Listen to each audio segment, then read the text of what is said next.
Hello, this is Roland. Today I want to read from one of my favorite authors, Madame Guyon, a French mystic. She lived around 1700.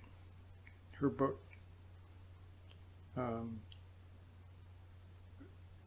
most famous book is A Short and Easy Method of Prayer. That's what it's called in French.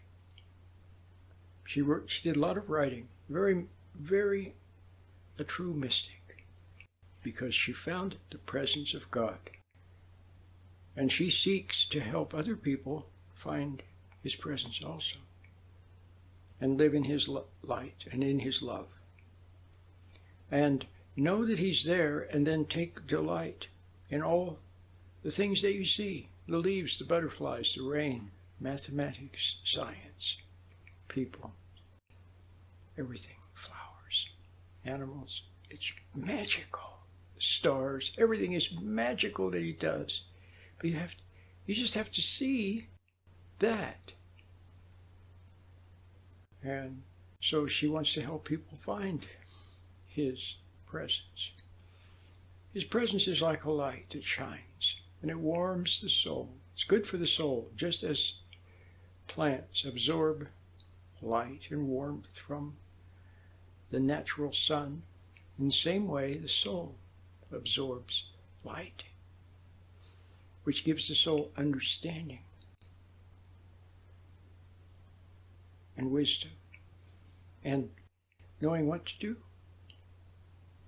and warmth. In other words, love. His love. When you bask in His love, then you have love. His love. And then in His light and in His love, you see many good reasons for not resenting other people. You see many good reasons for being patient. In fact, you start to become patient naturally.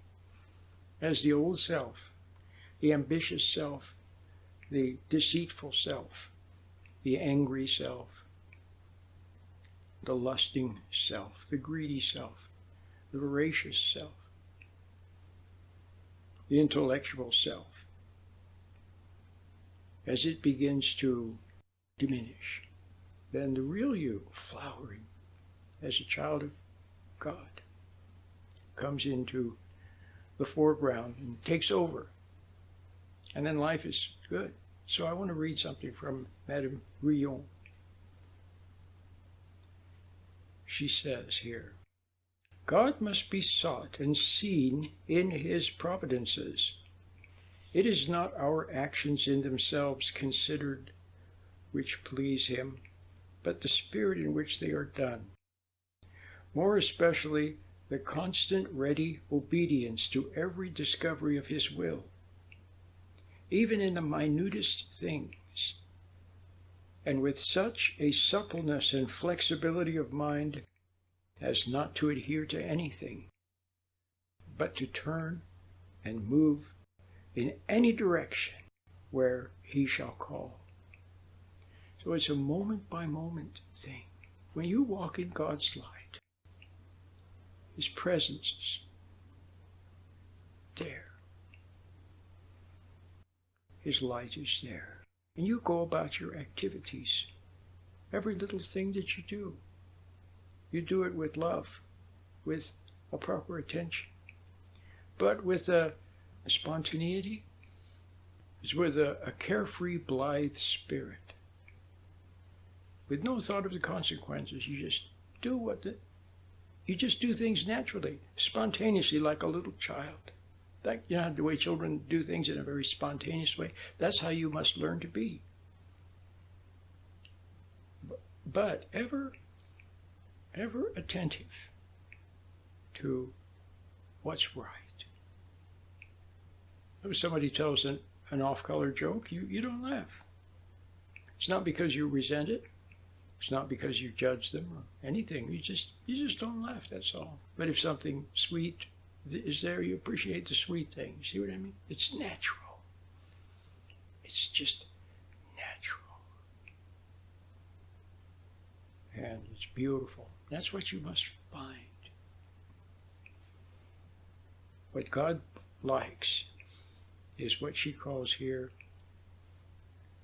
constant ready obedience to every discovery of his will. See, when you see a butterfly and marvel at it, that's his will.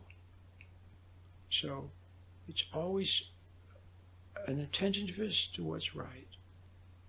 And that attentiveness to God and his will and what he wants is also an attentiveness to nature itself. See, it says here, God must be sought and seen in his providences.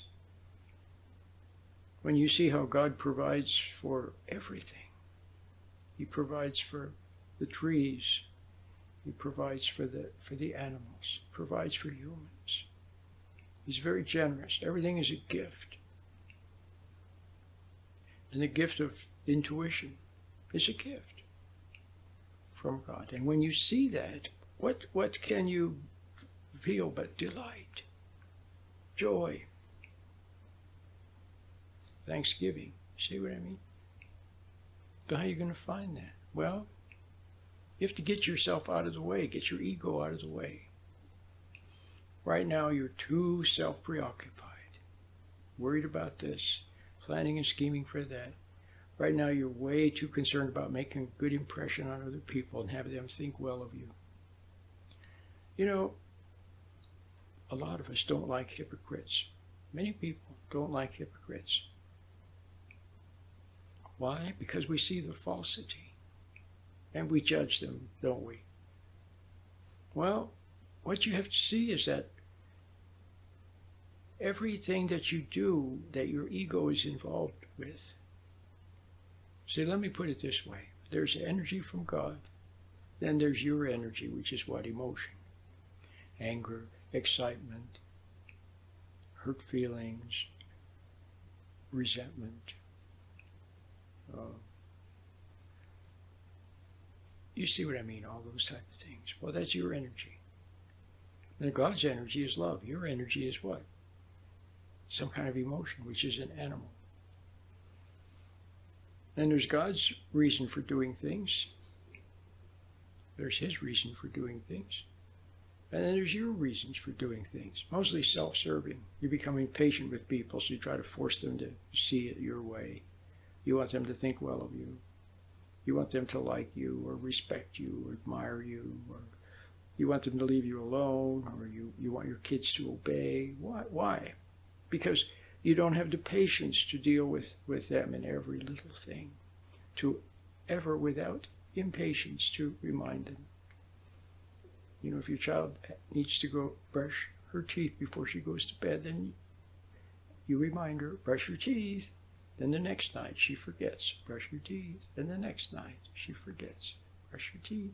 Never with anger, never with pressure, never trying to bribe her, never trying to motivate her.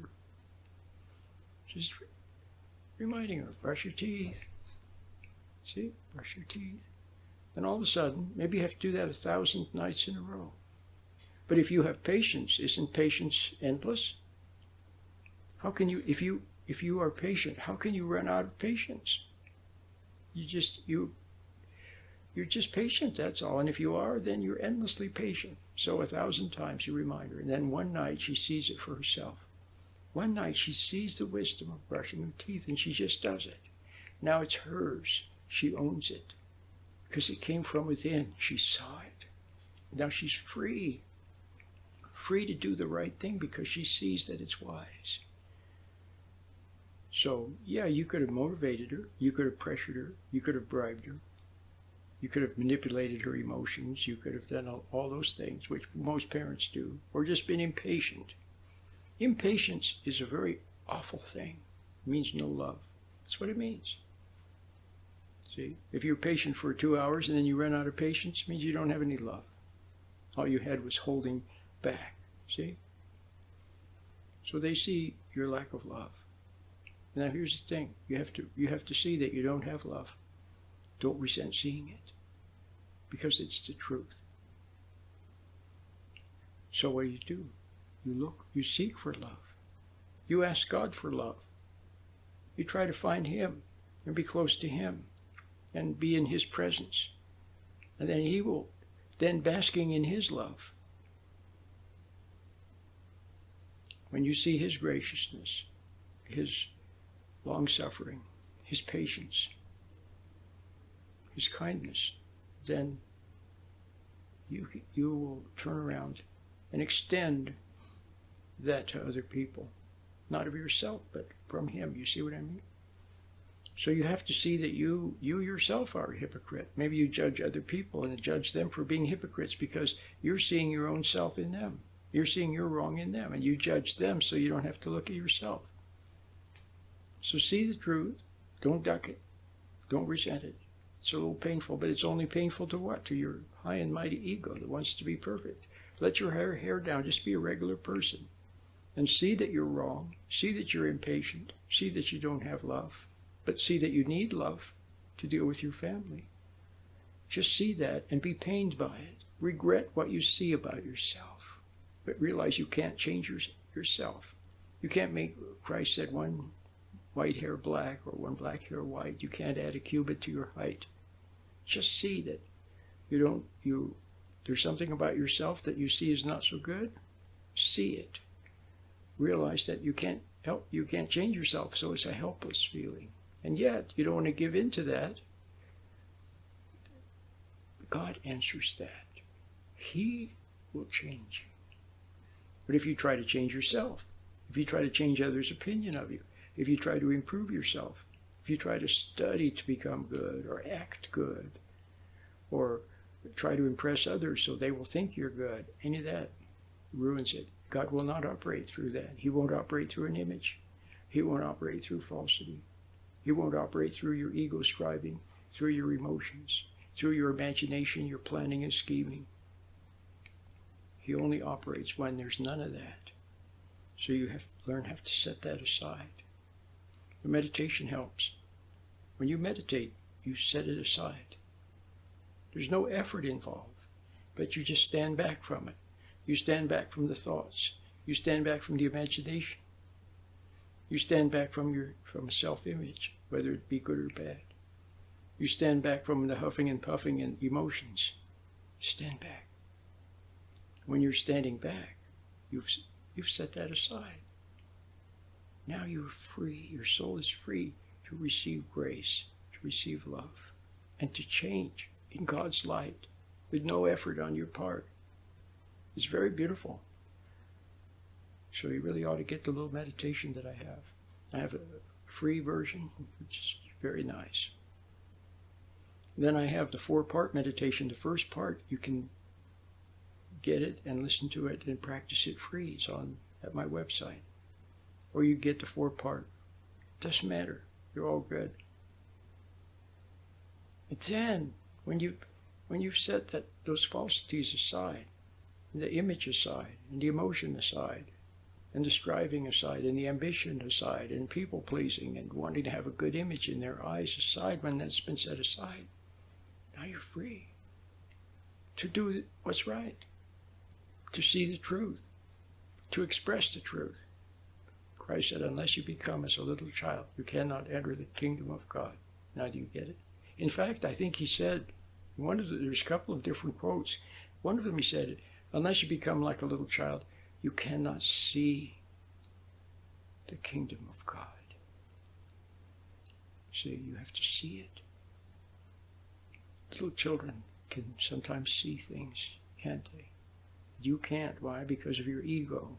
Your huffing and puffing, your emotions, your striving, living endlessly between your 2 ears, trying to save yourself, trying to make yourself look good, trying to plan, trying to play God, meddling in other people's lives. See? Hope you enjoyed today's little talk and take it to heart. Little quotation from Madame Guyon. Oh, incidentally, I am reading from something called Joy and Strength, Mary Wilder Tilson. Very nice. Joy and Strength, Mary Wilder Tilson. She collected some very spiritual little snippets of poetry and prose, She put them in this book. It's a daily thing. Every day there's a different one. June 1st, June 2nd, June 3rd, all through the year. It's just filled with wonderful things. She had some quotes from Madame Guyon in here. Hope you enjoyed it.